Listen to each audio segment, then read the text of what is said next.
வணக்கம் and welcome to MS பேசி Tamil kitchen. உங்களை வீட்டு பிள்ளையாக நினச்சி எனக்கு சப்போர்ட் பண்ணுங்கள்.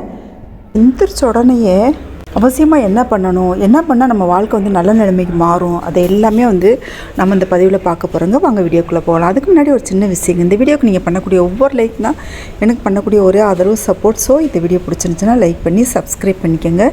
காலையில் எந்திரிச்ச உடனே நம்ம தரையில் கால் வைக்கிறோம் இல்லையா, பாயிலேருந்து எழுந்தோ இல்லை பெட்டில் இருந்து எழுந்தோ, அந்த நேரத்தில் கடவுள்கிட்ட இறைவா இன்னைக்கு உங்களோட திட்டப்படி தான் என்னோடய லைஃப்பில் எல்லாமே நடக்கணும், என்னோடய திட்டப்படி எதுவுமே நடக்கக்கூடாது, உங்களோட திட்டப்படி எல்லாமே நடக்கணும் அப்படின்னு சொல்லிட்டு மனசுக்குள்ளே வேண்டிக்குவோங்க. அப்படியே சரணாகதி அடைஞ்சிருங்க. இன்றைக்கி நான் இப்போ எந்திரிக்கிறேன், தூங்குற வரைக்கும் உள்ள லைஃப் எல்லாமே நீங்கள் என்ன நினைக்கிறீங்களோ அதுபடி தான் நடக்கணும். தெய்வமே என் கூடவே இருந்து வழி நடத்துங்க, உங்களை விட்டால் எனக்கு யாருமே இல்லை, நீங்கள் தான் எனக்கு உண்மையாக எனக்கு நல்லது மட்டுமே செய்வீங்க அப்படின்னு சொல்லிட்டு மனசார வேண்டிக்குவோங்க. வேண்டிக்கிட்டு நீங்கள் அன்றைக்கி நாளை ஆரம்பிங்க.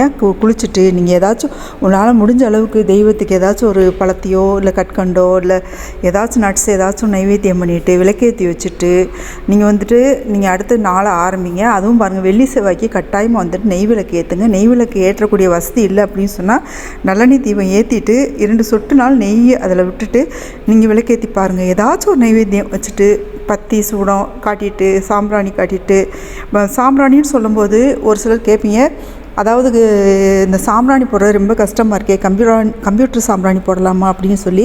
ஆனால் தாராளம் போடலாம். ஏன்னா ஒரு சாம்பிராணி போடணும் காலையிலே சாயங்காலமும். இந்த மாதிரி செஞ்சுட்டு வந்தீங்க அப்படின்னு சொன்னாலே உங்கள் வாழ்க்கையில் கஷ்டம்னு ஒன்றுக்கு இடமே இருக்காதுங்க. நடக்கிறது எல்லாமே நன்மையாக மட்டும்தான் நடக்கும். உங்கள் வாழ்க்கையில் ஒரு நல்ல ஒரு வெற்றி பாதையில் போகும். நம்ம கண்ணுக்கே தெரியாத ஒரு தெய்வ சக்தி நம்மளை ஒவ்வொரு விஷயத்துலேயும் கைப்பிடிச்சி கூட்டி போகும்.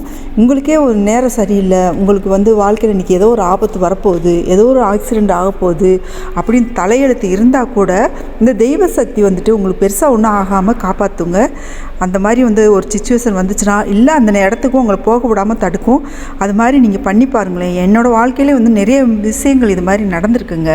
நான் காலையிலே எந்திரிக்கும் போது இதை ஃபாலோ பண்ணுவேன். நான் கோவிலுக்கு போயிருந்தப்போ இந்த கோவில் அர்ச்சகர் இது மாதிரி சொன்னாங்க, நான் ரொம்ப கஷ்டத்தில் இருக்கேன்றது அவங்களுக்கு தெரியும், நிறைய பேருக்கு தெரியும். என்னோடய வாழ்க்கையில் நான் பெரிய கஷ்டங்களில் இருக்கிறேன், அதில் மீண்டும் வர முடியாமல் தவிக்கிறேன் அப்படின்னு சொல்லிட்டு நிறைய பேருக்கு தெரியும்.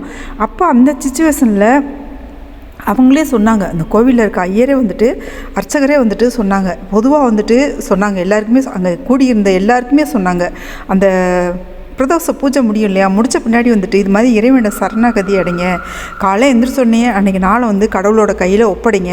உங்களோட குலதெய்வமாக இருந்தாலும் சரி, உங்களோட இஷ்ட தெய்வமாக இருந்தாலும் சரி, விநாயகராக இருந்தாலும் சரி, கட்டாயம் உங்களை காப்பாற்றுவாங்க. எந்த ஒரு கஷ்டத்தில் இருந்தும் நீங்கள் மீண்டு வரலாம் அப்படின்னு சொல்லிட்டு இது மாதிரி நீங்கள் செஞ்சு பாருங்கள். அந்த கோவிலில் சொன்ன விஷயத்தை நான் அன்னைக்கிருந்து கடைப்பிடிக்கிறேங்க. எனக்கு வரக்கூடிய ஆபத்துகள், எவ்வளவோ ஆபத்துகள், எத்தனையோ ஆக்சிடென்ட்லேருந்து நான் தப்பிச்சிருக்கேன். அதுவும் ஒரு சின்ன காயம் கூட படாமல் அவ்வளோ ஒரு நல்ல விஷயங்கள் எல்லாமே என்னோடய வாழ்க்கையில் நடந்திருக்கு. நான் காலை எந்திரிச்சு சொன்னேன், நம்ம எனக்கு இருக்க பிரச்சனைக்கெல்லாம் பார்த்தீங்கன்னு சொன்னால் அப்படியே தலை கிறுகிறுத்து போயிடும். அதை நினச்சி நம்ம கவலைப்பட ஆரம்பித்தோம் அப்படின்னு சொன்னாலே.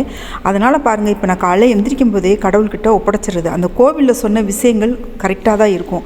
கோவிலில் ஒரு வார்த்தை சொல்கிறாங்க அப்படின்னு சொன்னால் அது தெய்வ வாக்கு.